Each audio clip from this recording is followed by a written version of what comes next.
Welcome to the Integration Station. I'm Naturally Ashley, your host, here to guide you down the rabbit hole into the world of psychoactive plants, frogs, and fungi.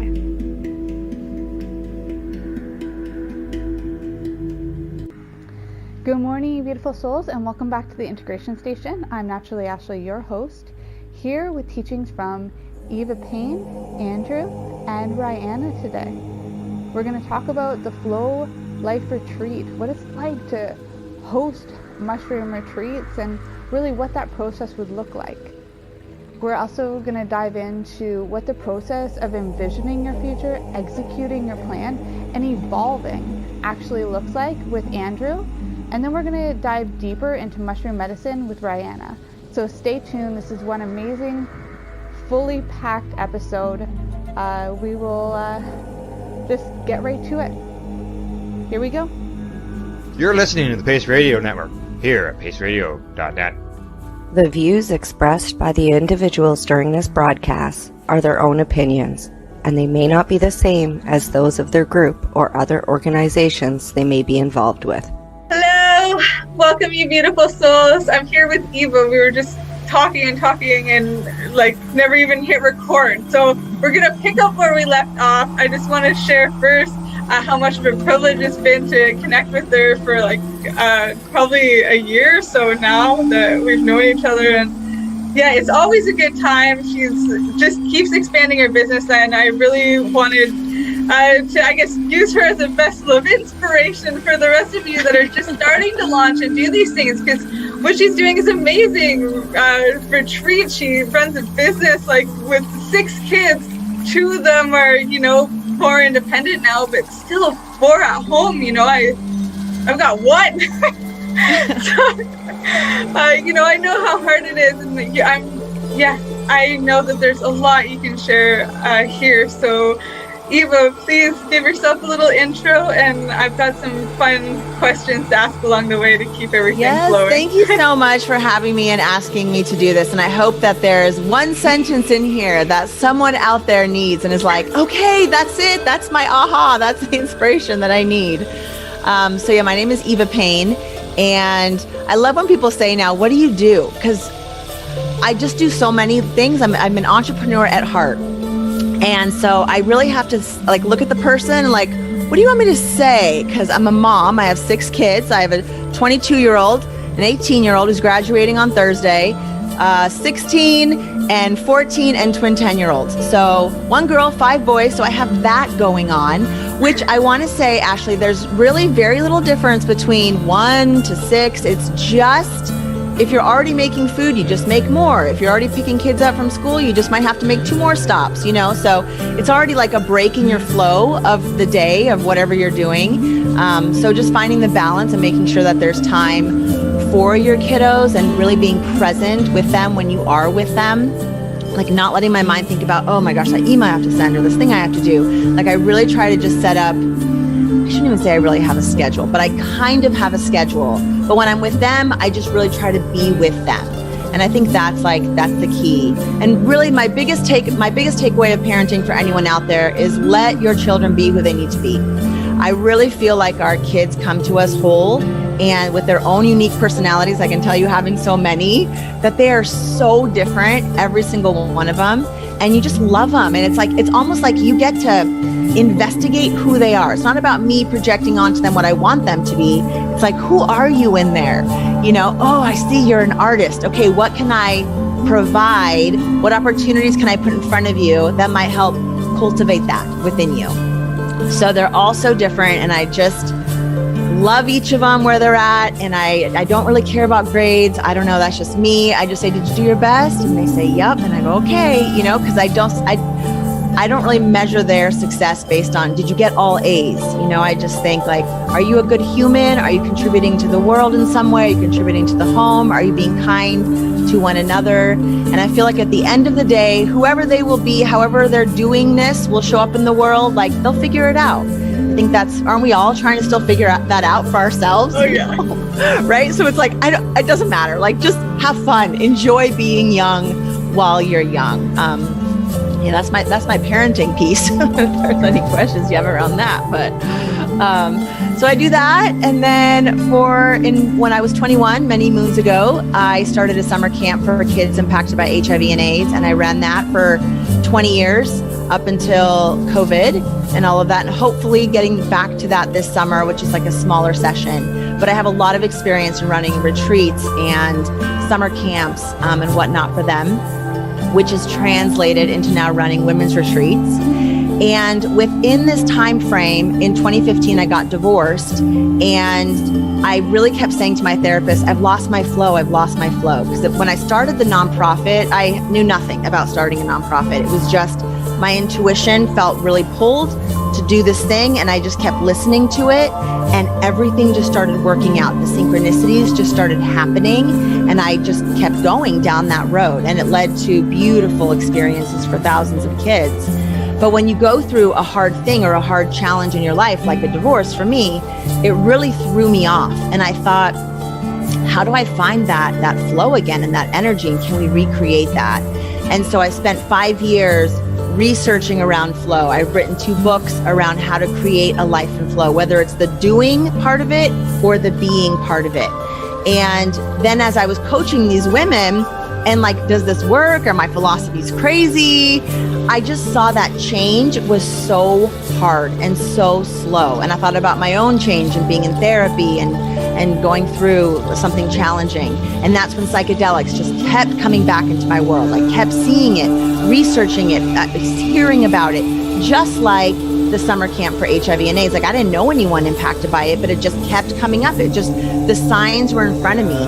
And that's what was happening, particularly with psilocybin. And as I started to say okay to that and being in that space, I met people, opportunities, and it's led me to running these retreats for women. And we utilize psilocybin at the retreats. And you were always there to do the integration day. So thank you so much for being a part of that. It's so awesome. I love you and all those girls. It's been and it's just so transformational. When I pull up into my sister's driveway in Oregon and I unload the yoga mats and, all the stuff that I bring, I just cry because there's so much gratitude in seeing the transformation happen so quickly. I mean, it's just like night and day, from getting on a discovery call with these women and just hearing the stuckness, where they're at, and then taking them through an experience that stacks various healing modalities, including psilocybin in there.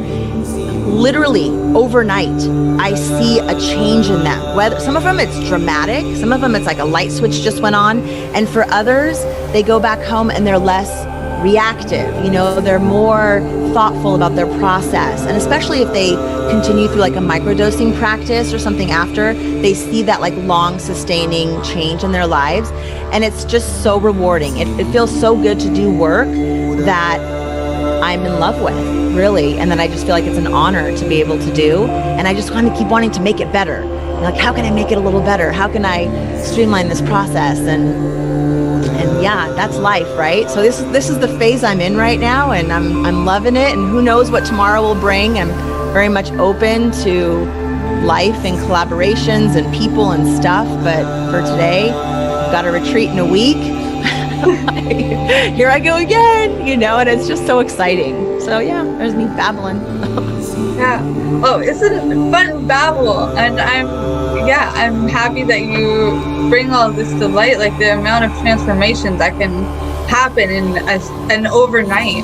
I'm curious, what are some of the other tools and modalities? Like, what are some of your other go-tos other than psilocybin at your retreats? Yeah, so I think about, the way that I started out, for most of the retreats, they come in on a Thursday. And so on that Thursday night, we do a psoas release exercise.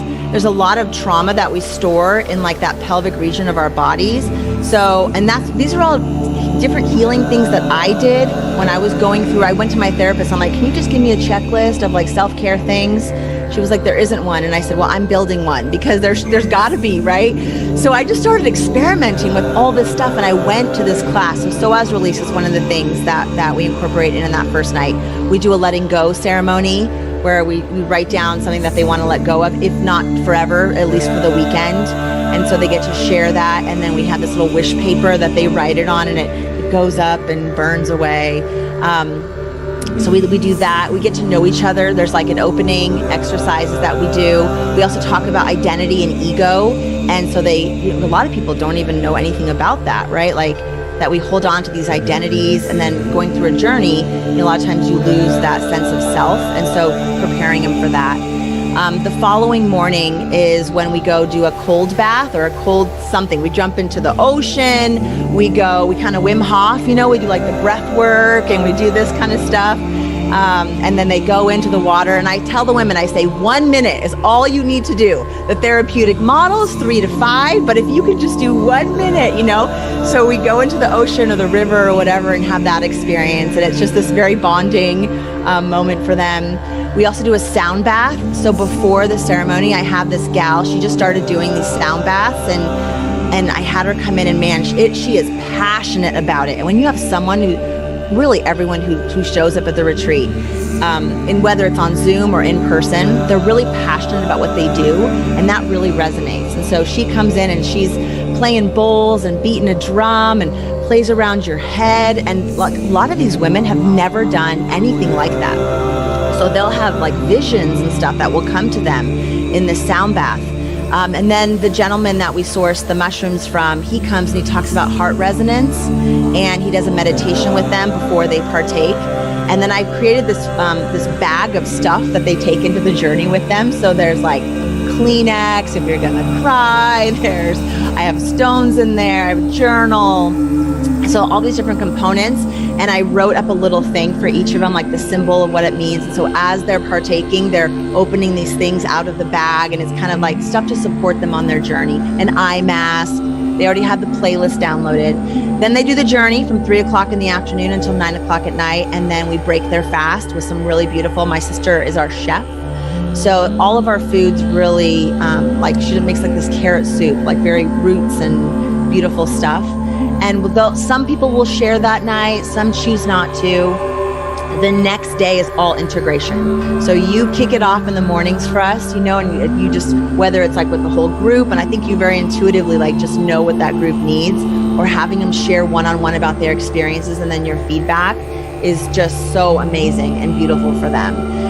We also do restorative yoga on that day. So all the women are like, I don't really do yoga. Is it going to be hard? I'm like, no, it's restorative yoga. It's like a very nice pose that you hold, for a period of time. And then there's just a time in that day where I want them to just be with themselves, to journal, to sit out in nature, to be just with what they've just gone through. So that's a big part of like the lunch, middle of the day. And then the restorative yoga. And then we do some ecstatic dance. I have all the women send me their favorite song. Pick one song and send me your favorite song. And then we have a dance party. And then after the dance party, which is so fun, because none of them, they're like, I don't want to dance. I'm like, just be free, just dance, have fun.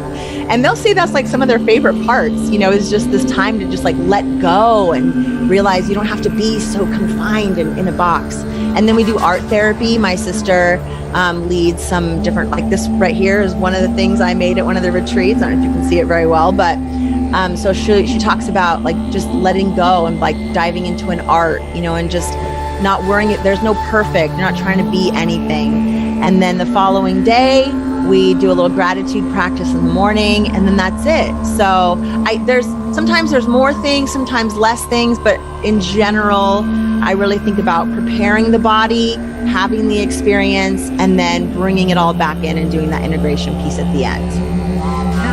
That's beautiful. I love that it's you and your sister too. Like anything that brings family together. I've got another client right now, and kept talking a while about going and working for somebody else because you just want to be closer to the mushrooms. I'm like, you're here to create your own business, and now he is with his brother, and I'm like, yes, it's so bringing beautiful. Families together. Yeah, and really, it's like she's just good at it. She loves being in the kitchen. I don't know what takes her 5 hours to make dinner, but she's in there chopping up stuff, and people say, what's the recipe? And she's like, I don't know, there's no recipe, because she's an artist. I mean, she is an artist in real life, but she's an artist in the kitchen as well. And I think when we just really tap into what we're good at and what we like and what our interests are, and we just show up wholeheartedly in those spaces, it's beautiful. I mean, the food, I'll tell you what, the carrot soup after the journey, one gal, she was eating it. She's like, is this not the best soup you have ever had? I'm thinking, I don't know, probably it's a very good soup, but you're also probably hungry. And, you know, but there's just so much love that goes into each of the people that show up. And when you just love what you do and you bring that into the world, like, you can't go wrong. You know, you're going to resonate with people at the end of the day. And it's just, sometimes it's hard to figure out, like, what is that thing? What do I love? You know, but once you figure that out, then all things are possible. Oh, it's, all things are possible. There is nothing impossible. And you're good with words too, with your books too, I'm sure. Just, you know, I'm sure you've heard that before. Well, I, you know what? The books for me, so it was really, I started because I was trying to figure out this flow thing, but then also I just started with an experience. So I just talked to a gal today, and I could tell she had a lot of stuff in her life, right? There was just all these stories. And I said, have you ever thought about writing them down? And she said, yeah, kind of. But then I wrote an outline, and it just felt really like a lot. And I said, okay, let go of the outline. Just pick a moment in time. Take your shoes off, sit outside, listen to something like elevator music. I listen to water. I like the sounds of just like a river, which is some really mellow thing in the background. I have a little prayer in my heart that's just like, all right, universe, grandma, whoever's out there, like, what do I need to get out that might be helpful for someone else? And then I take a few deep breaths and I just start typing, and I don't hold back. So I don't care about grammar. I don't care about the structure. It's really just, I open a Google Doc so I can go in and change it or add it anytime I work in Google Docs. And I just let myself be free, and I just let it just flow out. And I wrote, actually both those books I wrote in less than a month. And then it took me 2 years to publish because I was so afraid to like put it in the world, and how am I going to do it? And then I ended up breaking it up into 2 books, and I got really critical about it, like in the editing process. But the writing process itself was really just about being free and letting go. And actually the part in the one book that people say they love the best is when I hiked the Grand Canyon rim to rim. That's where I started, because a gal had asked me to write a testimony for this experience that we had done. And instead of 1 page, it turned into like 20. And then I thought, gosh, if I can write 20, what more can I do? And that's where people really they're like, that's the best part. And I thought that was the very first thing I wrote. And it was just the most, I just let it out. Whatever, I just need to explain the experience. I just cried. It was a beautiful process. I think if it's in you, if your intuition is saying, go write, don't worry about the structure. Don't worry about the grammar. Don't worry about what someone's going to think. Don't hold back, because in 100 years, you know, those words are going to be left for someone to read, whether it's someone in your family or someone who finds the book in a used bookstore somewhere down the road. Like, you never know. And it's not your responsibility to I just needed to put it into the world, and the life that it has, whoever it touches, if nobody, right? Or if one person, that's it. That was my job. And even just writing it was so therapeutic, just getting it out of being inside of me and putting it somewhere else. It sped up my healing process so much. So if anyone out there feels inclined to write, just do it. Open a Google Doc, set yourself up, you know, so you can just have a moment, breathe, hold some gratitude, and go, okay, universe, okay, creativity, let's go. This is half you, half me. And you just start typing and see what comes out. Yeah, I love that. Who was it? Cameron something, the Artist's Way girl. Oh, yeah. With the morning pages, just getting it out, you know, you have to do that release. It's like an emotional colonic. And you know, you can do it at the gym or something like that, but some people are meant to write. No, I didn't even know that I was a writer myself. I was more artistic, but my mom and her mom, they were both writers. So when I actually started to write, I tapped into a whole other part of me, and that was healing for all the generations before me, you know. And I did more like article style, and then over time I just like enough on one subject, I just put it together into a book. But it was the same thing that you're saying, where it's just getting it out just for one person. And so I would just publish it, but it wasn't like a big published thing.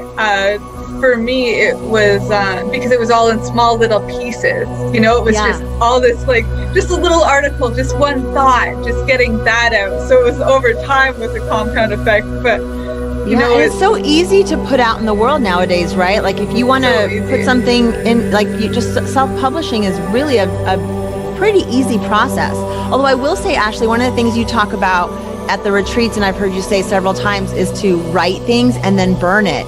Yeah. Which I feel like, I have to hold on. But I remember you saying, like, why are you holding on to all those journals? Like, it's okay, let stuff go. Yeah, it's about giving it a purpose, though, right? Like, you gave your experience a purpose. You gave all those words that you wrote down a purpose.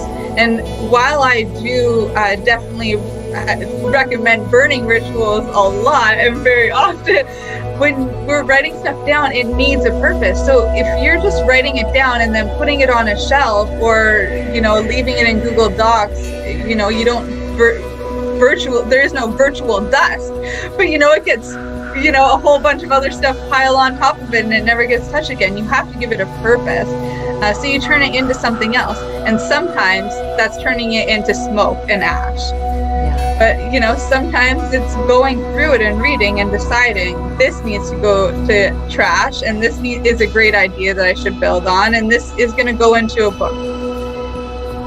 Yeah, I love that. That was really helpful. Like, it helps me think, like, okay, Eva, let things go. It's okay. You don't have to have all that stuff. You know? If it's meant for you, it'll come back. Yeah. That's like stones, right? Like crystals. I was like, I heard someone say, if you lose a crystal one day, that's okay. It was meant to leave you, and it's meant to go find someone else. And so that was like, okay, I feel good about that. It's okay that I don't know where that stone went. You know, hopefully it found a good home somewhere else. Yeah, absolutely.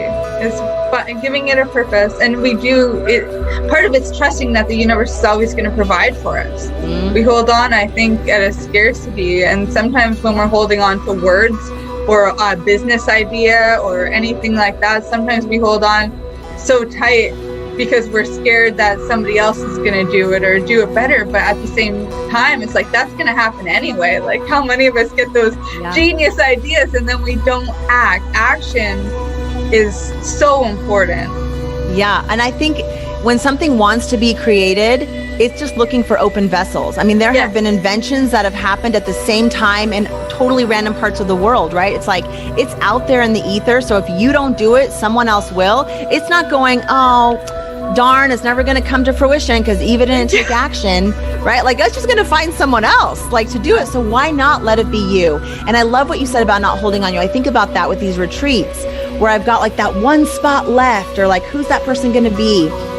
And it's so easy to go into this mindset of like, I have to hustle, I have to find the person. And instead I'm just like, whoever she is, she will feel called, she will reach out. I just need to take whatever action step feels most in alignment today. So whether that's sending a follow-up email, whether that's creating that ad, whether that's putting a post out there, whether that's following up, you know, whatever it might be.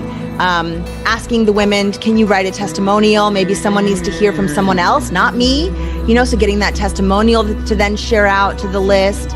And then it just happens. Like during that full moon, I had 2 open spots and I'm like, okay, moon, who the people gonna be? Like, I'm ready for this group to come together. And sure enough, 2 women came in like just such synchronistic, beautiful timing. And I just go, okay, I just need to trust the process. I'm showing up how I need to show up. I'm doing work that is meaningful, that feels very much in alignment with my soul. And I just need to not hold so tightly, like just be open collaboration. You know, if you were to do a retreat, it's going to look very different than me. Even if I gave you all my tools, you're still going to execute differently. So I do not feel like competition is necessarily like even a real thing. I'm all about open collaboration and sharing because we show up differently, and that's beautiful. And thank you so much for your amazing advice here. I think there's a lot people are going to take out of today. for now, we'll say bye. I'll link all your info in the description, so anyone who wants to contact Eva, look her up. It's worth it. Bye. Love for you, now. Ashley. Thank Love you, everyone. too. Bye for now. You're listening to the Pace Radio Network here at paceradio.net. Cannabis edibles are an effective way to manage pain and other ailments, especially when you deal with your trusted partner, Legacy 420, in Tyendinaga Mohawk territory. You see, we lab test every product on site to ensure proper dosage every time, which is critical when consuming cannabis edibles. All Legacy 420 edibles are made by our classically trained baker and chocolatier, and we also have super tasty vegan options. Our baker has been in the industry for 25 years. She's also a chocolatier. Everything from savory to sweet, your chocolate bars, brownies, butter tarts, you name it, we make it. Talk to our knowledgeable Cannatex about our incredible variety available. Give your trusted partners a call. Legacy 420 out on your road.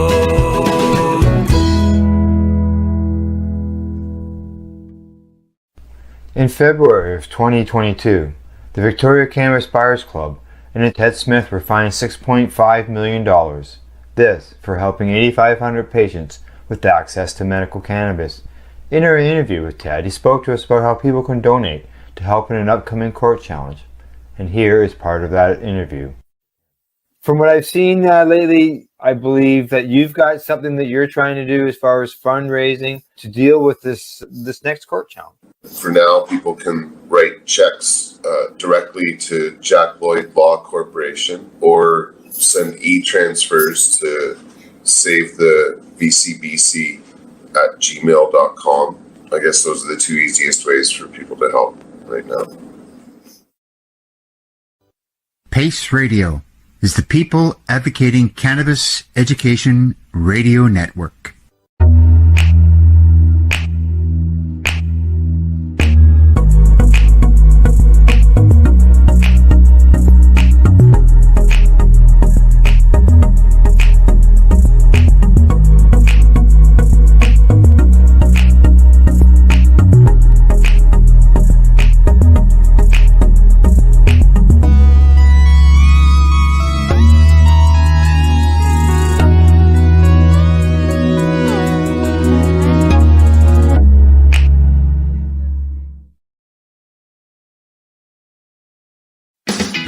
Enjoy the buzz of legalization with Campbellford Lifestyle Shop. From lights to plant nutrients, books, consumption accessories, and more, we've got all your basics to grow or consume cannabis. Visit our info center or take a look at our piercing services and body jewelry, now available in-store through Campbellford Lifestyle Shop, 17 Bridge Street West, Campbellford. We are people advocating cannabis education here at paceradio.net. Hey everyone, hello you beautiful souls. Welcome back to the Integration Station podcast.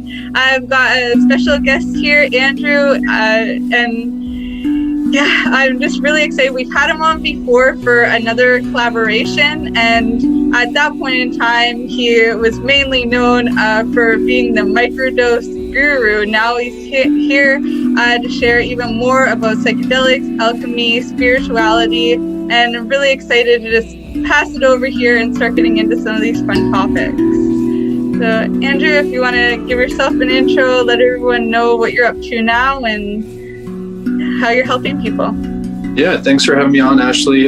So now I'm known on the interwebs as Invexive, which is short for Envision, Execute, Evolve, and that's just kind of like my mantra for everything that I do, and what I feel like is just a really simple kind of outline of the process that we're all undergoing. We're all trying to become our highest self, and that's really what I'm all about, is just doing that myself and helping others do that as well. So that's what my coaching is focused on, is just helping people get a clear vision of the life that they want to build, and then helping them figure out the steps to get there. Yeah, that's so important. I'm curious, what inspired you to take on this kind of challenge, to share it with the world? What's your story behind it? For me, it's really just the one thing that actually brings meaning and purpose into my life. You know, being on this spiritual journey myself, as I'm sure most people know who are on this path, it can get dark and challenging and, you know, depressing, and you can feel really isolated and go through a lot of those challenging times, which, you know, you'll hear is the dark night of the soul, or, you know, those really difficult aspects of the spiritual journey. And finding something to really bring purpose to it and, you know, bring meaning into my life helps me, you know, stay positive and gives me direction. So, you know, I've found a lot of things that work for me and ways to, you know, help me on that path. And I really just love sharing that with other people now and helping them through those hard times so they can find purpose and meaning as well. Yeah, the paying it forward, creating a ripple effect. It's, you know, that kind of stuff really works. I'm curious, what is your favorite tool to be using right now? Right now, actually, I've been using this really awesome technology, and I'm also affiliated with the company as well called In Harmony Interactive, and they make these meditation cushions and beds that have vibroacoustic technology within them. So it's super cool. You can connect your phone to these things with Bluetooth, and they have an app that you can basically play all these different frequencies through the cushion while you're meditating, and it's like a totally immersive vibrational meditation experience. That's cool. Yeah, so it vibrates with the sound waves. Yeah, so, you know, they'll have different tracks that play at different frequencies. You know, you can use more than just their app as well. Like, you can just play different guided meditations from YouTube on there. But anything that has, you know, like a bass vibrational frequency, like, vibrates through the chair. Like, I'll even listen to music through there sometimes, because it's just like a really cool, you know, sensory experience, feeling the music as well as listening to it. What are some of your go-to songs or vibrations? For songs, I think some of my favorites are the Daft Punk album, Random Access Memories. It's like really like outer space, gives like a lot of outer space feels, and like, I don't know, it just kind of takes you on a journey. It feels like you're on like a alien spaceship going through the universe. What have been like some of your funniest experiences in that realm, like going into the cosmic space and, you know, even in meditative or working with different psychedelic medicines? You know, have you had any like funny cosmic experiences?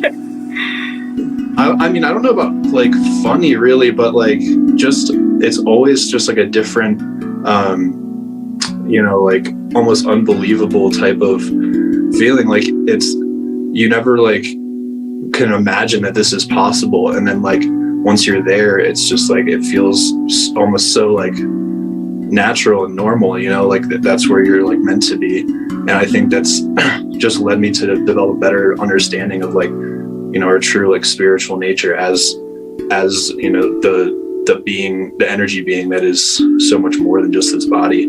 And I think that's really what the practice is all about for me, is just like getting to know that part of myself, you know, because that's what I feel like we all really are, is just this energy being that is experiencing this physical realm for a time, you know? Yeah. I totally, I'm doing a McKenna Academy thing right now. It's like a 7-day symposium. And I always, whenever I think about Dennis McKenna in any way, I'm always thinking about his cosmic giggle, that as we're having these kinds of insights, especially when it's around ourselves, laughter being that thing that just breaks up the intensity and helps us break through into that new understanding of ourselves and our place here, what our job really is, what our work is here to do in more ease. Because sometimes it can be sometimes it's not very comfortable going through those things, you know, like the dark night of the soul or the ego death, as you know, is discussed a lot these days. Yeah, so I remember laughter is, as they say, laughter is the best medicine. Oh yeah. So what significant changes have taken place since you decided to launch your business, like in yourself, in your own personal alchemy? I mean, I've just really noticed that like a big shift in myself with my understanding of, you know, just everything, like my place and my purpose in this life. Because, you know, before it was just like, you know, I was doing all of this work for myself, but now it's so much more because I'm able to like share with other people and impact other people's lives.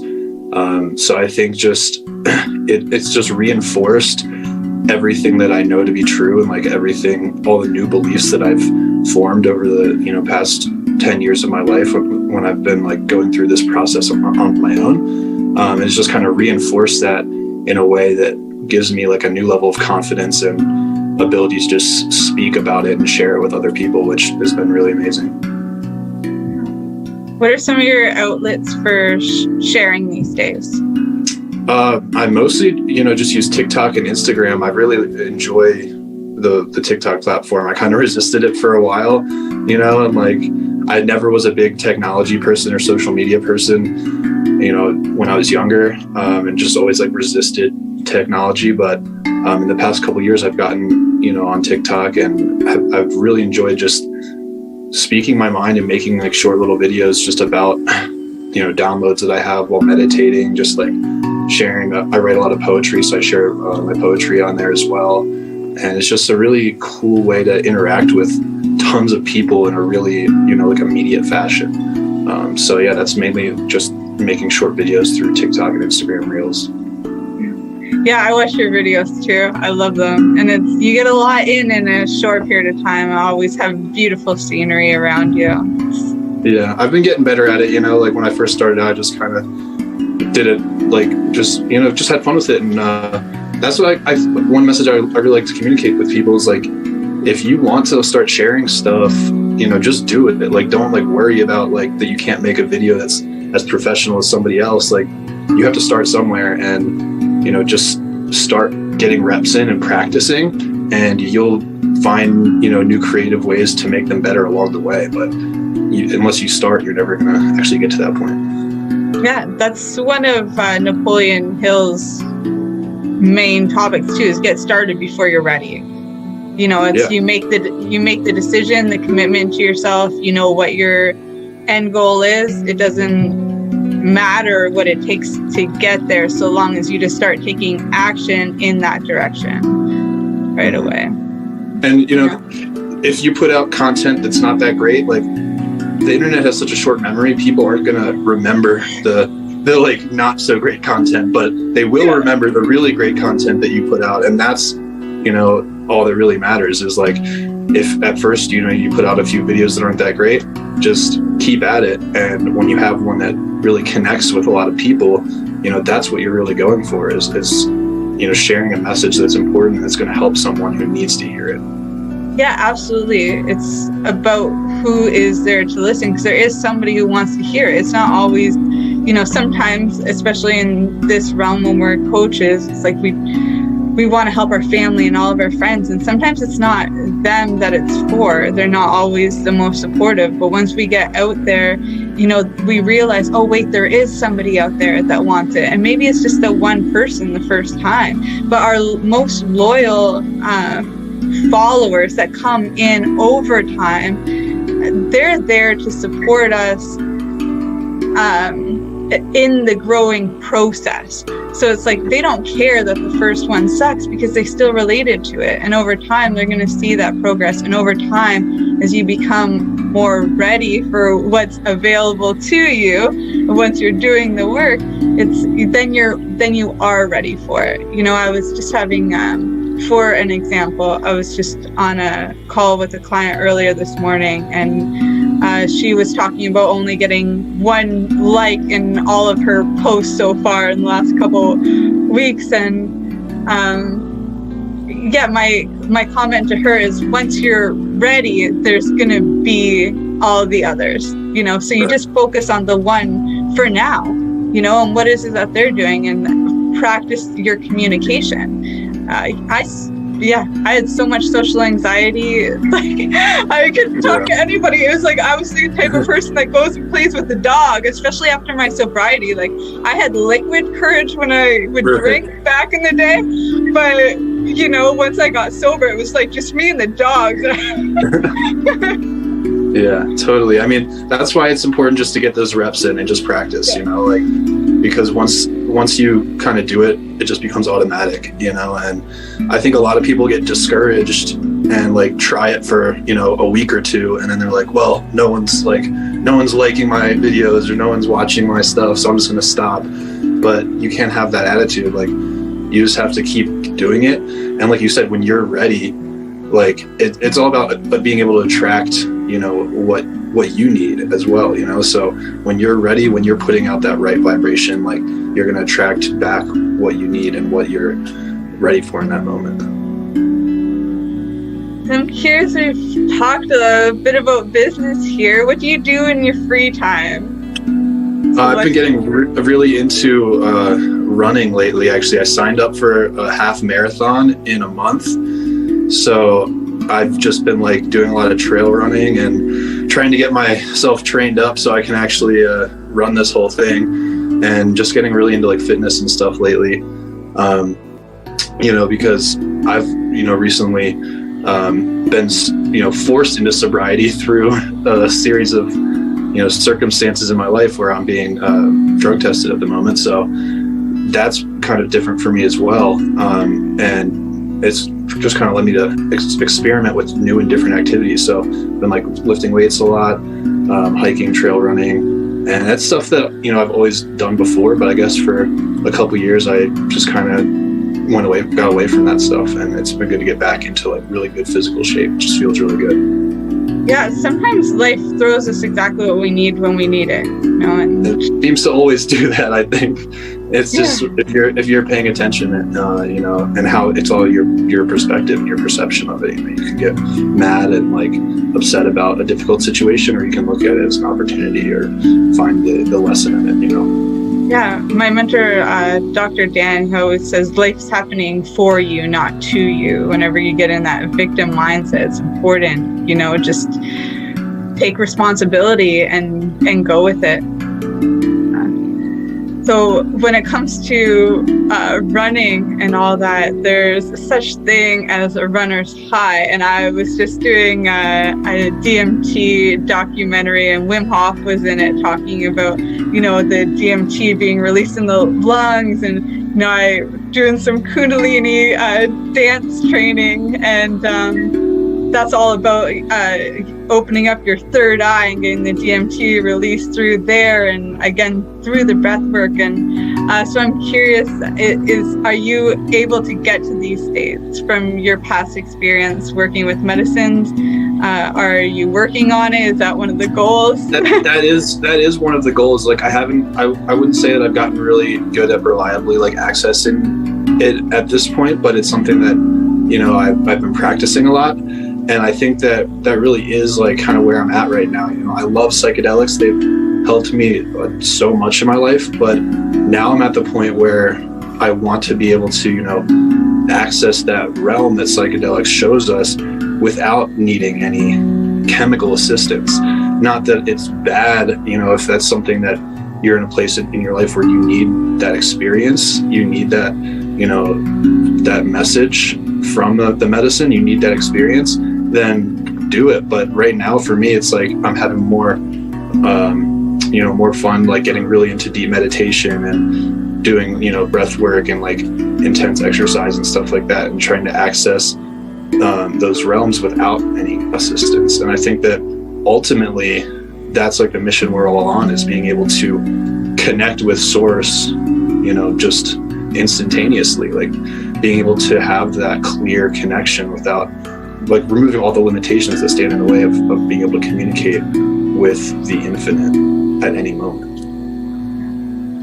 Yeah, I love that. And, you know, Wim Hof, one of the things I loved about him bringing that up, he's like, I was broke. I couldn't go pay for the substances. So I had to learn how to tap into it. And now he's doing all of these amazing studies through science and using his own body to show that, yeah, this is proven. And they've had amazing breakthroughs doing, a lot of it wasn't funded. They had to, you know, prove their work before it was getting to that point, but it is picking up this science into DMT. And like what Terence McKenna used to say, we're all holding anyway. What's the point of having it, you know, be illegal when we're all using it? And we tap into this, you know, runner's high when we're doing like crazy amounts of breath work. When we're dreaming, like there's a lot of links into DMT being a part of why it is that we go to these other dimensions when we're dreaming, why astral projection and lucid dreaming are even possible and happen naturally for some people and can be tapped into through practices for others. Yeah, I was reading this book called Tibetan Dream Yoga, and it's super cool. It's written by this Tibetan Buddhist monk about they actually have like a practice of dream yoga where it's essentially lucid dreaming, but doing it in a very specific way. And there's all these breathing techniques and methods that you do to help yourself access that state. And then you're able to interact with like teachers and, you know, different entities in the dream realm and bring that knowledge back into this realm. It sounds like, what was it, Doctor Strange in the Marvel movie, and they're going through the time dimensions. And yeah, I've definitely accessed those states through Kundalini yoga. Like I could never meditate in my drinking days. I was too like anxious, as I said, and you know, there was other chemicals involved there that just, you know, hindered me from reaching those other parts of myself. And a lot of it too, I think I was I had a really strong connection since early childhood with the dream mind. So I think I was trying to drown that out, like the nightmares and things like that, my connection to it. And when I got sober, I finally reached meditation through Kundalini yoga because of the fast action movement, the repetitive movement, the breath work and everything. And even reached it through running, I think, because once I had the experience once, it was like, it's easier to reach it, but still having full control to be able to bring things back, to even learn that communication. And the communication is different from working with plants like mushrooms. Like that's a different language too, and DMT a different language, and creating DMT yourself. And you know, it's the same kind of I don't know, dimension, I guess, but the language is still different. Because the way of getting there is a little different. Dennis McKenna said something on that too about DMT and psilocybin being from leading to the same dimension, but it's different ways of getting there, and you're meeting, you know, different entities at the same time too. So it's, yeah, there's a lot to explore here. Right. I mean, it's like we're never ever going to be able to fully wrap our heads around this, you know. It's like you can spend a lifetime just trying to understand this stuff, and that's why it's really so fun, I think, because it's never like we're going to reach a point where it's like, all right, like I've got it all figured out, like I'm a master of every corner of this reality. It's just there's always going to be something new.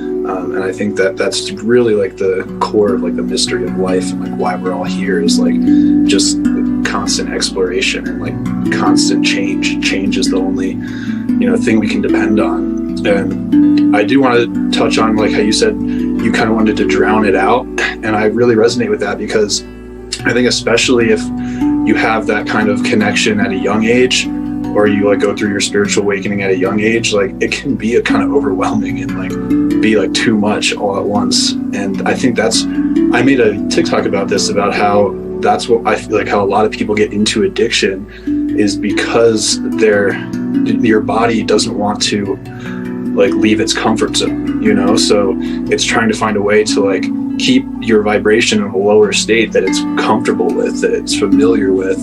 And that's why getting into like drug and alcohol abuse can be, you know, an escape for a lot of people, because it's a method of doing that works, but it ends up causing, you know, further suffering. And it's kind of like another spiritual lesson that you have to go through in order to come out the other side with more knowledge and understanding. Yeah, and there comes like this point too where it's like, oh my gosh, did I waste all that time? You know, could I have been further ahead, have a better understanding now that, you know, I've lived through the hell, you know? But at the same time, there still comes like this respect and reverence for the process, for understanding that was part of it, for, you know, to be able to teach, to be able to help to other people, you know, that becomes part of the purpose too. You know, you can't help anybody else unless you can actually relate and you've been there. And, you know, this is, you know, one thing that I think you and I both have in common is working through the hell to find the heaven and finally be able to navigate it enough that we can hold the gates open for other people to get out. I mean, we're not going back and grabbing people, throwing them out, unfortunately, as much as I'd like to sometimes, but we can hold the door open and just say, like, this way, you know, be the light. Yeah, that's all it is. And you know, that's one reason I've been really getting into like the study of alchemy and like the principles, universal laws and stuff like that, because it just really like explains that process, you know, like the law of rhythm, like explains that we're always going like back and forth between like that heaven and hell, between that darkness and that light. But the better you understand that, the more control you have over the process. You know, when you're going into a dark time, you have the ability to transmute that into something positive rather than getting like totally like destroyed by it and letting, you know, whatever the events are that are happening really run it. You are in control and you understand how you influence, you know, the outcomes more so. Yeah, the Toltec path to freedom, taking 100% responsibility. Yeah, exactly. Because I think, you know, at the end of the day, really any experience that we have, anything that we go through is because we asked for it. You know, we made that decision to put ourselves in that place. So you can't be looking for an external source to blame for anything that happens to you. You know, you always have to examine it and figure out how you got there and how you put yourself in that place. And so you don't have to stay there. Right. Because once you can do that, then that's, you're learning the lesson and you're seeing the next step, you know. And that's why so many people who you'll see, you know, like especially like in our families and friends who we really want to help, we see them stuck in these situations for years, sometimes for lifetimes, and we want to help them, but we can't because it's their decision. And if they want to continue to play the same cycle over and over again, you know, we can't stop them from doing that. That's just the trip that they're on, and they're going to have to finish it out. You know? Yeah. There's a really awesome poem. It's called The Autobiography in 5 Chapters. I'm not sure if you've ever checked that out, but it's really, I can't remember the person's name, but just check it out. As soon as you Google it, it'll pop up. It's literally a 1-pager. And it's called Autobiography in 5 Chapters, but each chapter is just a line. And it literally runs through life. For anybody else watching this call, I'm probably going to butcher it, but essentially it's chapter 1. You walk out the door, you fall in a hole. Like, what happened? Like, how do you get here? How do you get out? And it's like all these questions. You finally, after a long period of time, get yourself out. The second day you fall in the hole, oh man, I forgot, I fell in the hole again. Like, what happened? It's okay, because I can get my way out. It still takes a while, but fine. The third time you fall in the hole, oh man, like, why am I here again? Why me? Da, da, da, life sucks. What's wrong with me? And then, but you mumble and grumble, but you get yourself out. Chapter 4, you go around the hole. Chapter 5, you walk down another street.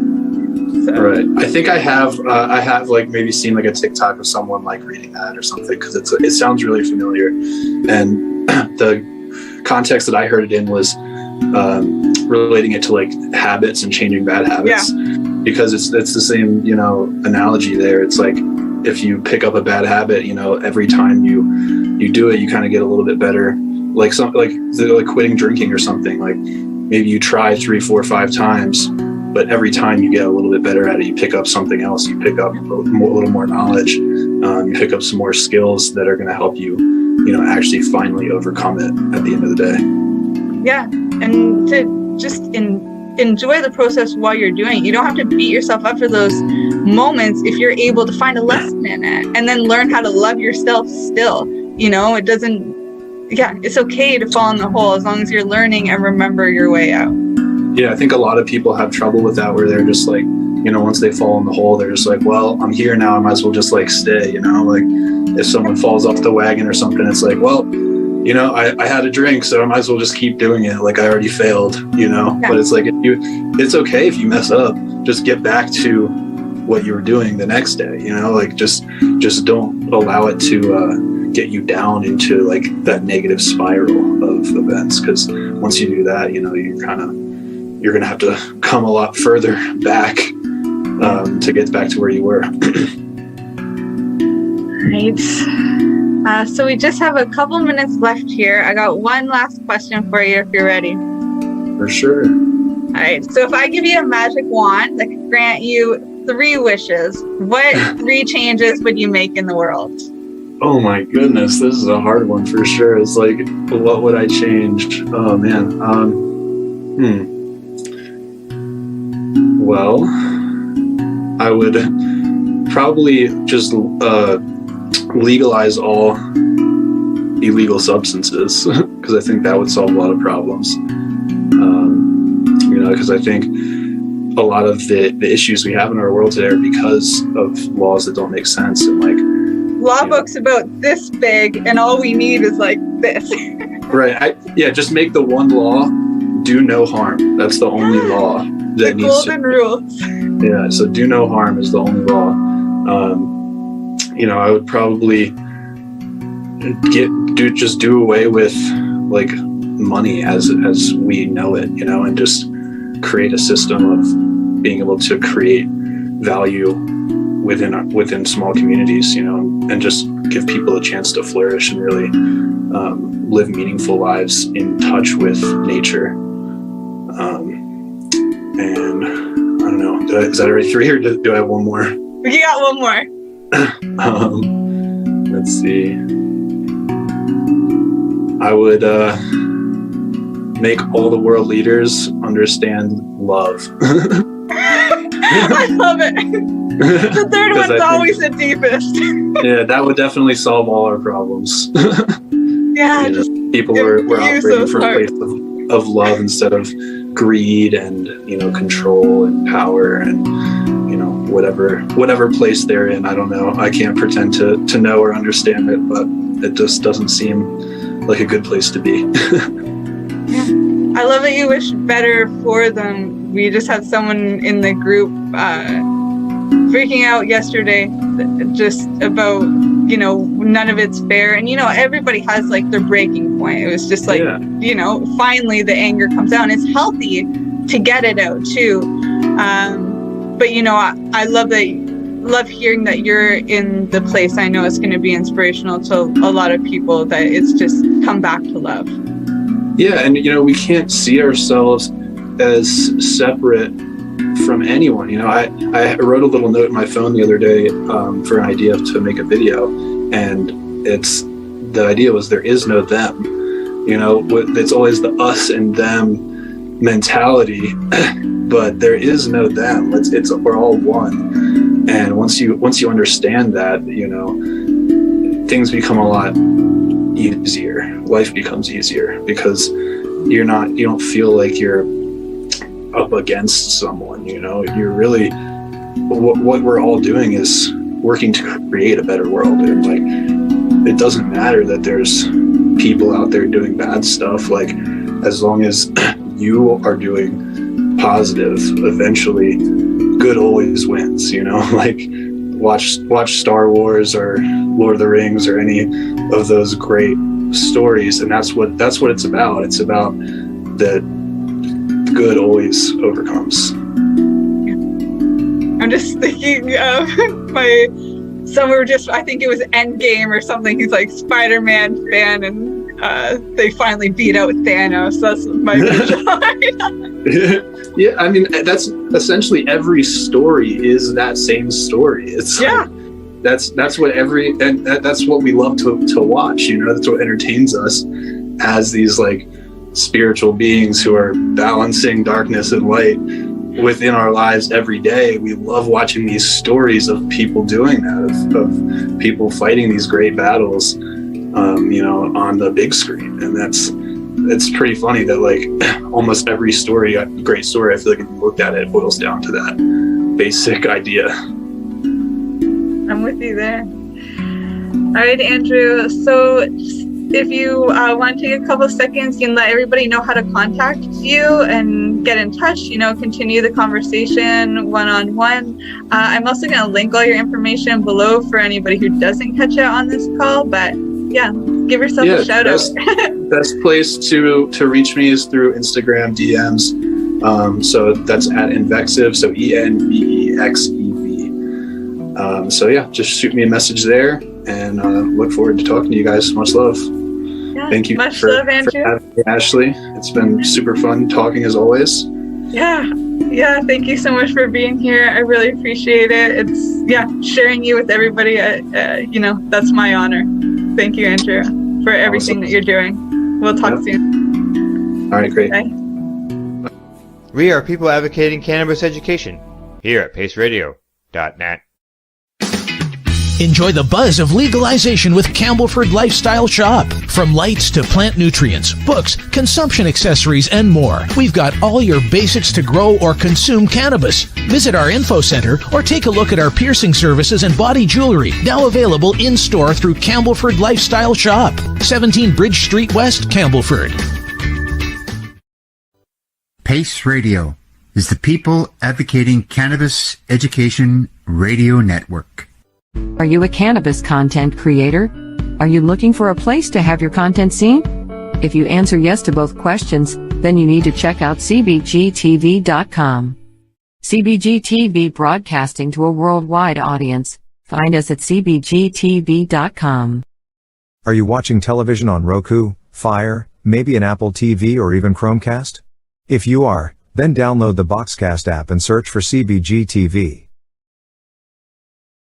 Did you know that the Pace Radio Network isn't just a radio network? That's right, because most, but not all of our programming is now done via video and is then podcasted at paceradio.net. So if you want to watch our programming, you'll find us on the Pace Radio Network's Facebook page, plus the show's own page, and you'll find us live on the network's YouTube channel. And don't forget, you can find it all, video and audio, at paceradio.net. Legacy 420 have an awesome array of cannabis-infused beverages, from pop to Nature's Nectar's teas, all in amazing flavors. What a selection! We even have a delicious mango-infused juice, and let me tell you, it's delicious. Everything is infused in-house, so we buy our syrup from, the same place where everybody else buys their syrup for their pop, and the infusion is done in the lab. It's all canned here, labeled here, produced 100% on Tyndonega. We have two lines of drinks. One is called our Nature's Nectar. That was our original line that we came out with. And then we also have a line under the Ready brand. We have them in 10 milligrams, 30 milligram, and 60 milligram cans.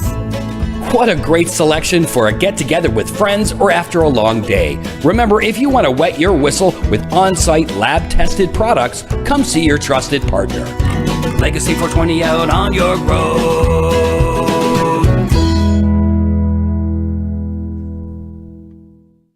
You're listening to the Pace Radio Network here at paceradio.net. All right, so how do you say your name? Is it Ryanna or Ryanna? Ryanna. Rye like the bread and Anna like the woman's name. Perfect. That's how I've been pronouncing it, so that works out great. Or you can just say Rye. A lot of people just call me Rye, my friend. So you can. I love that too. Yeah, I love that. One of my favorite names for a girl is Riley, and I know that's a guy name, but it's still got that Rye. Cute, very cute. I'm so glad to be here. Thank you for inviting me. Yeah, absolutely. It's such a pleasure. I've been wanting to connect with you more and more. And I know you're in our Signal group and things. And You got a lot going on, so I'd love to hear, more about your journey. If you want to give an intro to whoever's watching today, let everybody know what you've been up to and what's going on now. Beautiful, thank you. So I am a guide. I've been working on what those titles are, right? How we call ourselves professionally in the world. It's so interesting, but the word guide appears to fit the closest and feel the most authentic and aligned to me. And I guide people to their highest truth and to their highest alignment using microdosing, mushrooms specifically, and breath work. They don't have to do both, but the combination of both is really effective. And I started with microdosing myself 4 years ago. I was in a really dark place. My second child was 18 months old. I was just crumbling under the weight of what I'd created. A 2,000 square foot house, kids in private school, 2 cars, living in a busy town with lots of traffic. And I was so unhappy. I was so out of alignment. And I don't even think I knew that. I just felt like I was failing at doing the thing that I'm supposed to do, and it's supposed to look this way, and I'm failing at it. And I thought I was awake. I'd been meditating for years, and a friend said to me, I think you need some of this. Literally just handed me a spice jar with some ground mushrooms in it and said, just take a little bit every couple of days. So I'm like scouring the internet. I'd never used psychedelics as a young person. I was always more drawn to amphetamines and stimulants. And I was a cannabis user, so I wasn't afraid, but I was kind of felt like I would be the girl in the corner who was like, thought there was bugs under her skin, right? Like ripping at my flesh. I had an idea that psychedelics were dangerous, I think like most of us. And it wasn't until I allowed myself to sink into it a few weeks later after doing a little research and take just a little bit of that powder every couple of days that I really feel like my life, at that time I was 38, went from black and white to color. I suddenly was able to see things that I had no idea that I had blinders around, like no idea, right? The way I was showing up, the things I was in denial around, the way I was controlling my environment in order to control my anxiety, it just all started to reveal itself to me. And when people come to me and expect their experience with psychedelics will be all warm and fuzzy, right? I hear microdosing is amazing, and I hear that your food's going to taste better and everything's going to look better. I'm really truthful with them that there's that crumbling of the ego that happens slowly with microdosing, much less than if you took a journey-sized dose. But some microdosing days are curl up and sob days because I'm seeing truths that hurt, that need to be purged, that need to be released. So I've been on this journey with microdosing and then working my way towards larger journey doses about every 6 to 8 weeks for 4 years now. And I've been helping friends, family, and clients use this medicine for the last 2 years. And I have learned so much. I feel so privileged to be able to carry this medicine and that people feel safe working with me to use it. And each person that comes to me that I help craft a schedule and a plan for using the medicine intentionally teaches me something new. So here I am now with this breathwork piece. This is newer, combining it with the microdosing in the same day or in the same intentional container, and really getting to be blown away by the power of our minds and our bodies. Yes, literally, the power of our minds and our bodies when we nudge them with these really, really powerful tools, and when we're intentional with them. Yeah, absolutely. I couldn't agree more.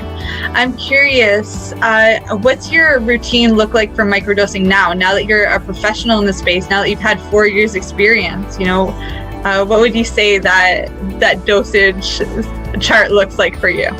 Yeah, so I have been formulating the psilocybin medicine into a tincture for the last 6 months. And so I've concentrated it down to where literally 2 to 3 drops is a microdose for me. I'm still working on what it exactly equates to, but it's around 200 milligrams or 0.2 grams is really kind of my sweet spot, right? We know that everybody's a little bit different. Some people need less, some people need a little bit more, and that's the beauty and the fun.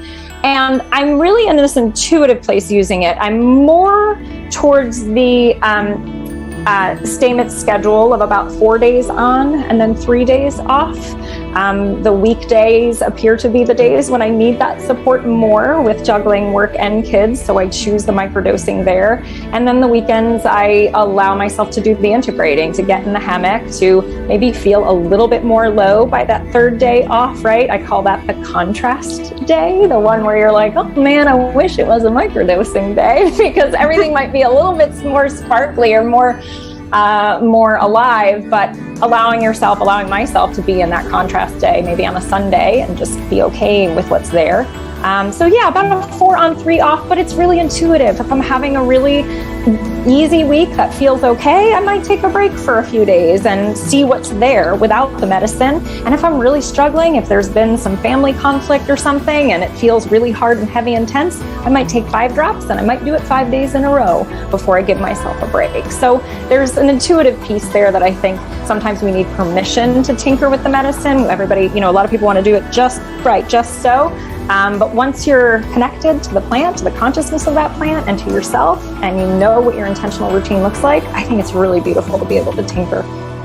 Yeah, I love that too. That word tinker reminds me of Tinkerbell. But yeah, it's beautiful, and it's so, what you're saying there is just incredible, because yeah, we get questions about charts all the time, and every single time that I give it, in the group, there's like so many people that are professionals in this space, and they all have their own, and we have our own too. I think we even have 2 of them that we've done over the years. It's like, it doesn't matter, because everybody is so different, and this piece on intuition is so important. And you calling yourself a guide, I really enjoy that too, and I always saw it as the medicine as being a guide. So I think it's beautiful that you found that term in working with this medicine. It was like a gift for you. Yeah, you're in this space now. You are the medicine. Yes, and you are the medicine. People. Yeah. That's exactly it. You are the medicine and you are the placebo. It doesn't matter as long as you have the belief, right, that your own intuition is right and is good and is pure, and that we can get the other stuff out of the way. I think that's what I most see when I'm working with someone. They're looking for that information outside of themselves, right? What is the answer that I can take so that I can do it right or have it right or finally be aligned? And what I think is so beautiful about psychedelics is, what can we remove? What can you let go of? What can we purge, right? Where can we make space so that what's already there can come up and through? Yeah, absolutely. So I'm curious too, what brought you to the microdosing space over the macrodosing space? Was it just from you starting out with the microdosing was your first experience, or was it something else? Yeah, it's such a good question. And I've dabbled in guiding people with larger doses, and there's so much magic there, and there's so much intensity there too. Yeah. I think I really enjoy helping people take it into their real life, and to have the integration be literally the day after you take your dose, before you take your next dose, this ongoing integration over 3 months. And I really try to get people to look at it in seasonal chunks, like to commit to the microdosing for 3 months. It's not something you can try once or twice and say, it works for me or it doesn't work for me, right? You've got to commit. So yeah, I think I've been a health coach for 8 years. And so the integration of the habit and the mindset shift in the everyday life is, I think, where I'm really most lit up around it. And from a practical standpoint, right, doing journey work requires that space and that time away from my family, right, and that being able to really go deep with someone there. Love that. So juicy. And I so value the guides who have done that with me and for me when I've needed that work. And maybe someday I'll do that more. It's intriguing, but I really do love and it's worth saying, there are many people who will microdose and will never do a journey-sized dose. That's just too frightening for them, or it feels too big for them, or it's too intimidating. Now, some people get started microdosing, and once they become acquainted with the medicine, start to increase their dose until they're there, right? And their curiosity has been safely titrated up. But for the most part, Ashley, I'm working with women and men in their 60s and 70s who've never touched even cannabis, right? People who can't imagine getting in a tent and doing a journey-sized dose with a guide. And they're seeing incredible shifts in lifelong depression and anxiety, symptoms of PTSD, ADHD, OCD, complex PTSD, major shifts in under 3 months of the microdosing. Yeah, that's beautiful. And we hear this all the time in our practice too. I think it's really miraculous that you bring the seasons into it, because it's true, it does take a commitment. And what an easy commitment that is. 13 weeks, 90 days, like, let's do this thing, you know? And it makes such a big difference overall. So I'm curious, are you seeing that people want to continue with this medicine after the 3 months? Yeah, you know, yes, I think, you know, for all of what can be challenging about using psychedelics to break down what doesn't belong, the microdosing and mushrooms in general are gentle and they're loving and they're effective. You know, I'm not trying to sell someone on, you know, 3 days of ayahuasca experience. Like that's a very different experience from, you know, on the days that are really tough with your kids and with work, take this little tincture and a few drops or this little capsule with just enough, and really being gentle with people that they can even open the capsule or however the plant material comes through for them, and just it could be a microdose of a microdose of a microdose of a microdose, right? Like the nanodose. Yes, the nanodose. That's right. It can't be too small if that's what you need to build that trust and that relationship with the medicine and with me and with yourself, right? Little by little. Yes, I mean, most of my people have been with me for over a year, and I continue to bring on new clients regularly. Word of mouth is huge for this kind of practice because of trust.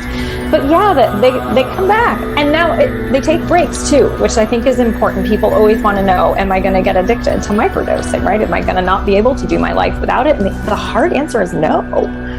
No. Now you might say, oh, I have an affinity for this. I really enjoy it. I really like it, but it's not habit forming. And that's one of the biggest things I have to really educate people around. And in fact, it can help them with the addictive tendencies around alcohol and sugar and those other pieces that are holding them back from being aligned. Yeah, absolutely. I really couldn't agree more with that. Also, it's funny, you know, opposite to you, when I started working with these medicines, I was all for the big doses. And when I made the decision that I was getting sober, I went full in. Every weekend I was doing a heroic dose, and I started doing trip sitting with others too in that time, which was very beautiful, being able to share that experience with others. And it truly did turn everything around. By the time I was actually exposed to microdosing, I was actually surprised how much it affected me. I'm like, if I've been working with these big doses for so many years, how is a microdose making such a big impact? And the truth is, it really does. Like, even now, I've been working with them for a couple of years now in the smaller doses, and if I take anything over 100 milligrams, I'm like, I'm on the ground with the grass and the bugs, and like I'm calling in work. I work for myself, but still, it's like I'm calling in. Sorry, calling my team. You got to take the calls. I can't do it. I don't know how to work the computer. Yeah. Oh yeah. It's like there's no computer, no cell phone, no looking at screens. Everything feels like sensory overload. So I just take the time for nature, and so. I did figure out where my sweet spot is, usually between 50 milligrams and 100 milligrams, anything around there, I'm good. Even I can go up to 150, but even at that, sometimes it's a very intense experience. Like, as you had said before, it's like, some days you may just be in bed crying it out. I went through a lot of stuff in my life. I've seen some things. I've been out of alignment and in alignment, and I'm always on this, roller coaster, we'll say. But it's really nice to have that tool that's there to help. And I want to hear more about the other tools that you bring to the table.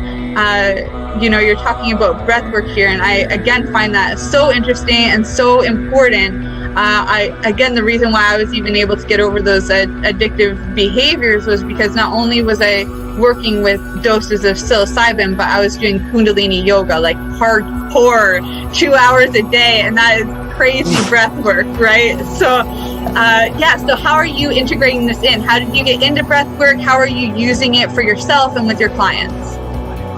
Great. Thank you so much for that, because I feel like this is such an important piece, and it can be breath work or it can be other somatic healing modalities, right? It doesn't have to be breathwork, the Kundalini you talk about, yoga, even just, a yoga flow. But it became very clear to me about a year ago, 3 years into using the microdosing. Okay, I've made a ton of progress. That was so clear. 2,000 square foot house, gone. All of that stuff sold. That was out of alignment, right? Moved to the country, build a house that's 1,000 square feet and very manageable. And kids went from private school to nature school, right? So huge shifts in my life, feeling so aligned. And I still was struggling so much with my trauma reactions in my actual body. Right? So my mind was like, I'm good. I know all of this. I feel really clear. I feel really connected. And the second I walk into my mom's house, which is 1,000 feet down the road, right? My whole body feels unsafe, right? I don't know what's going on. We've worked on our relationship. Everything's okay, right? We're really clear. We've talked it all out, but my body, right? Yeah. And so I really started to sink into understanding trauma more from a somatic perspective, and was blown away to come to understand that the issues are in the tissues, right? That like the trauma, the stuck emotions, the actual memories, that my body doesn't know if I'm 4 years old or 42 years old when I'm with my mom or whoever, whatever your triggers are, right? That the ding, the alert comes in from your boss and suddenly you're flooded with that adrenaline, right? We all have those moments where we become so ungrounded, and I was really struggling on a day-to-day with that, Ashley. So I started to practice some breath work, and probably like your experience, I was like, why is this not taught to children in kindergarten, right? Like, nobody's breathing enough, nobody's breathing correctly. And more than that, this journey-based breathing, this deeper type of breathing that these states, these altered states of consciousness, allow us not to just, clear the mind chatter, but literally move that stuck, stagnant energy, trapped emotion, and dis-ease from the tissues of the body. And that was the game changer for me. The last 6 months, I've been deep practicing for about 3 to 5 days a week, whether it's 5 minutes and all the way up to an hour with a guide, with a teacher. And then I became trained in the pause breath work facilitator training, and I lead people on deep journeys now. So while I might not be going in a tent to do a psilocybin journey with people, they can take a microdose and we can get on Zoom for 75 minutes, right? And we can lay down, create that safe container, seal it, and I can guide them with these very simple activating breath patterns that allow them to shake and cry and move and make noise and breathe and let the yuck come right out of their systems. You don't have to know what it is, why it's there, right? Who put it there? Who's to blame for it? How do we process it out, right? We all are trying to heal our mental health in this culture through the brain, right? We got to figure out how to stop having trauma triggers. It's absurd and it doesn't work. We know that. People with complex PTSD are failed by therapy, by traditional therapies. That's not how you heal trauma. You don't talk about it. You feel your way out of it. So the breath work, it's like the psychedelics allow the mind to see the different possibilities, to see what the ego is doing, and then the breath work gives you the permission and the tool to move it out and make the actual shifts.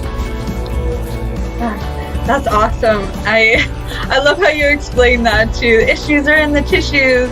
It's so true. And I experienced that in Kundalini yoga too. I had a really hard time with meditation. It's like, I drank for over a decade. I was in the hospitality and tourism industry. So it was like, work hard, but play harder type of atmosphere. And so, I really had to get it all out. And the reason why I was drinking was because I didn't want to face anything. The reason why I worked so hard when I did was because I didn't want to face any of it. So then to sit there in a meditation, it was like, what are you talking about? No way. Rip your skin off, right? Even without any kind of drugs, I would have been, in the corner doing that. So, but I was working with this medicine. I'm like, okay, how about Kundalini yoga? I didn't actually even commit to Kundalini yoga. I just heard that yoga was helping people lose weight, and I had put on a little bit of weight from the drinking, and I was like, okay, I'm going to lose that. And the yoga that I found was Kundalini yoga, and it led me to be able to meditate, mainly because you're doing these movements and using your breath to the point of exhaustion where you don't have a choice but to go into that meditative state. And by the time you do, it's like everything else is gone, so you're just with yourself, and it's a beautiful, beautiful experience. So blissful. You describe it beautifully. Thank you. I thought it was pretty funny too. You brought up your mom and having those traumas. When you see her, it's like it doesn't matter how much you went through. There's this quote by Ram Dass, like, you think you're enlightened until you go spend a week with your family. Oh my gosh, it's so true. So true. And I'm actually going through that myself right now. My mom just moved in with me, so I'm literally going through that. It's like she would call me on the phone and I would smudge my apartment. And now she's living in my place. And I'm like, oh my God, what do I do? But it's such an opportunity to see where those triggers still, right? You know, it's all an opportunity.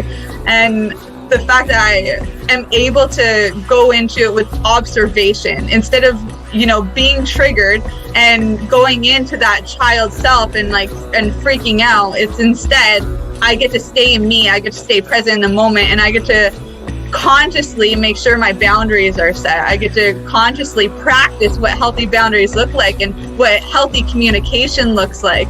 And yeah, it's such a different kind of thing when you own the fact that you're the observer, when you can be present in the moment instead of going into the past or getting freaked out by whatever's going to happen in the future that really is out of your control. The past and the future are out of your control. The only thing you've got is right now. The only thing you've got is you. So practicing these tools sets you up for these kind of opportunities when, you know, there's your mom moving in with you. You just hit the nail on the head in so many things. And yeah, so here we are both practicing being in proximity to our mothers who have probably, my mom has really tried her best. And every time I've given her feedback and, you know, communicated with her, she's really tried to shift. But yet my reactions were still so like, oh, you're crazy. You're insane. You make me crazy. And she's like, I literally just said hello. Right? Like,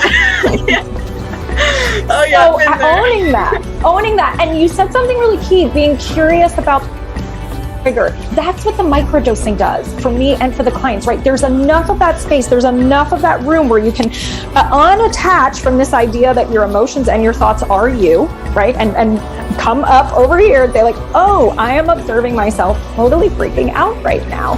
What's going on? What's under there? What does little Ride need right now, right? Like, that's what the psychedelic can give us, that little bit of buffer zone and that space, and then the breath work or whatever somatic healing modality you want can help to move you out and through. Yeah, that's awesome. So do you have any other modalities that you add in or work with? I remember we had a coach working with us for a while who had gotten microdoses from you, and you were stacking it with lion's mane and niacin. So yes, can you tell us a little bit about that? Why do you do this? How is it helping people?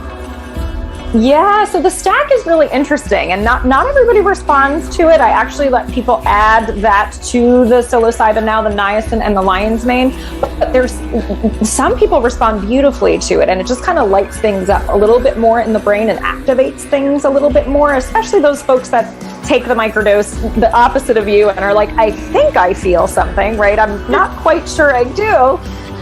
I don't know, this is slightly off topic. My theory is those who are super affected by even smaller doses are super connected and awake typically, or very intuitive, and those that have a little bit of a harder time feeling it in their system may be a little bit more closed down from a chakra standpoint. So I'm tinkering with that as people tell me their sensitivity levels. I'd be curious to know what you think of that. But yeah, the lion's mane especially, it works along the same receptors in the brain. So especially for folks struggling with ADHD and really wanting to use this as a creativity enhancer, or the ability to just focus, not even on a project, but focus on their life or their healing, right? And not get so distracted by the shiny objects. I find that the lion's mane is an amazing accompaniment to the psilocybin. Yeah, I agree so much. We love working with it too. Actually, I am a bit of a forager. I wouldn't say like I'm the best out there or anything, no false damage. But I get out as often as possible, and that's one of the main mushrooms that I go looking for, because with my trauma, one of the big things was my nervous system. And I know you're familiar with this, with the somatic work and breath work, but that was something I really had to work on. And because a lot of my schooling was in the nutrition space and herbology space, you know, I automatically went for, you know, how do I get my hands on these mushrooms? Where do I find them? And so I went out and for my birthday this year, I was eating them every day that week. You're listening to the Pace Radio Network here at paceradio.net. The opinions of the individuals during this broadcast are their own, and may not be the opinions of their group or other organizations they may be involved with. All medical advice during our broadcast is not a medical opinion and